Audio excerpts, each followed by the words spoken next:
Good morning, Alex and friends. I'm Grace. Today is Thursday, December 19th, 2024, and you're listening to Alex's News.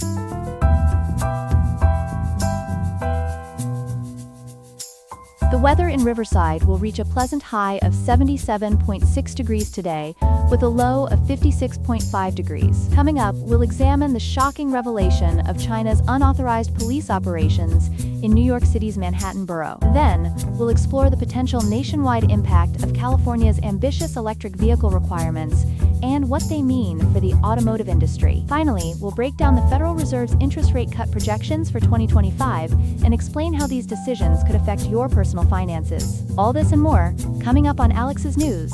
Stay tuned.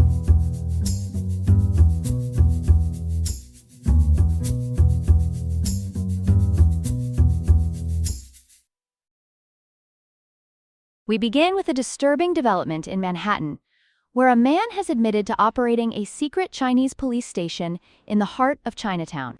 With more on this story, we're joined by our investigative reporter Ethan Chen. Ethan, what can you tell us about this case? Grace. According to court documents filed yesterday in Brooklyn Federal Court, 60-year-old Chen Jingping has pleaded guilty to conspiracy charges related to operating an unauthorized Chinese police outpost in Manhattan's Chinatown. This is a significant development in a case that has raised serious concerns about foreign interference on American soil. Can you explain exactly what this police station was doing in New York?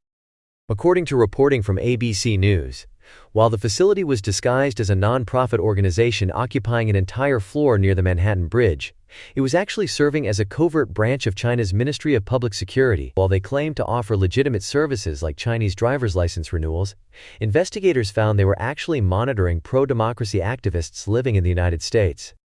And when did authorities finally shut this operation down?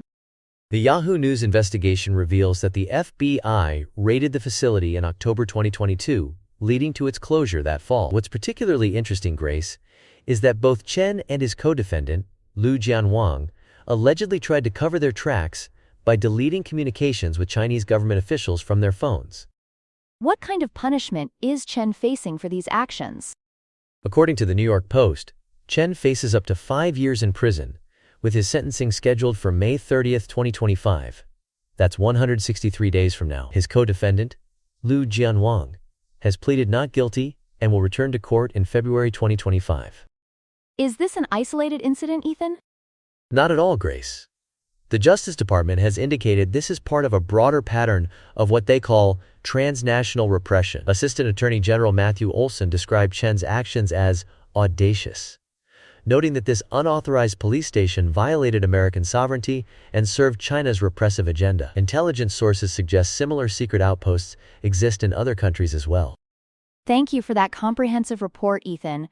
We'll be sure to follow any developments in this case.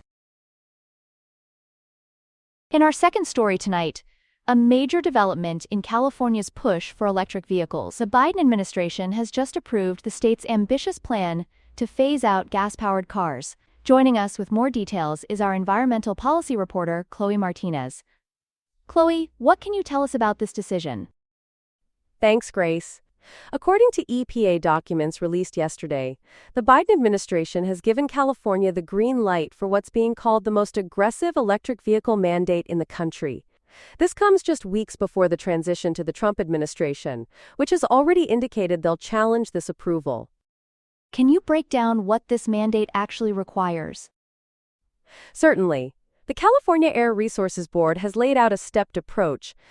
They're requiring 35% of new cars sold in 2026 to be zero-emission vehicles, jumping to 68% by 2030, and reaching 100% by 2035. And Grace, it's worth noting that according to state data, California is already making progress as zero-emission vehicles currently make up about 25.7% of new vehicle sales. That's quite a jump from current levels. What about the infrastructure needed to support all these electric vehicles? That's a crucial point, Grace. According to state records, California currently has over 150,000 public and shared private chargers, including about 137,648 Level 2 chargers and 14,708 fast chargers. However, state analysts project they'll need approximately 2.11 million charging stations by 2035 to support full implementation. How are automakers responding to this mandate? The response has been mixed. The Alliance for Automotive Innovation reports that while major manufacturers like BMW, Ford, Honda, Volkswagen, and Volvo have agreed to follow California's standards, there are concerns about meeting the 2035 target. A key issue is affordability. Industry data shows the average EV price was around $53,469 as of mid-2023. And what about potential legal challenges? That's where things get interesting, Grace. The U.S. Supreme Court is already set to review oil industry challenges to California's authority. And as I mentioned earlier, the incoming Trump administration has pledged to fight this approval. It's worth remembering that during his previous term, Trump revoked California's emissions authority in 2019. Thank you, Chloe, for that comprehensive breakdown of this developing story. Here are some other headlines. Life expectancy in the United States has increased to 77.5 years, up from 76.4 years in 2021. While this is positive news, it hasn't yet returned to pre-pandemic levels. The total number of deaths decreased significantly, with COVID-19 dropping from the third to fourth leading cause of death. In Louisiana, health officials have confirmed the first severe bird flu case in the U.S. The patient, who is over 65 with underlying conditions, contracted the virus after contact with sick backyard birds. They are currently hospitalized in critical condition. Officials stress that the risk to the general public remains low. Finland is seeing a surge in weapons training and defense activities amid concerns over Russian aggression. The government plans to open more than 300 new shooting ranges, while membership in defense organizations has more than doubled. This follows Finland's recent NATO membership and reflects ongoing tensions with neighboring Russia. The Senate Armed Services Committee has scheduled a confirmation hearing for Defense Secretary nominee Pete Hegseth on January 14th. Hegseth, a 44-year-old Army veteran and former Fox News host, faces scrutiny over allegations of misconduct, though he denies any wrongdoing. Amazon workers, represented by the Teamsters Union, have begun striking at 7 facilities across the United States. The strike, called after Amazon missed a deadline for contract negotiations, involves workers in California, New York, Georgia, and Illinois. The union is demanding better wages, benefits, and safer working conditions. And now for our third story of the morning. The Federal Reserve has made some significant announcements about interest rates for the coming year. Joining us to break this down is our financial correspondent, Ethan Parker. Ethan, what's the latest from the Fed? Thanks, Grace. According to Yahoo Finance, the Federal Reserve has just announced a major shift in their interest rate strategy for 2025. They're now planning for just 2 rate cuts next year, which is actually half of what they projected back in September. What's behind this more conservative approach?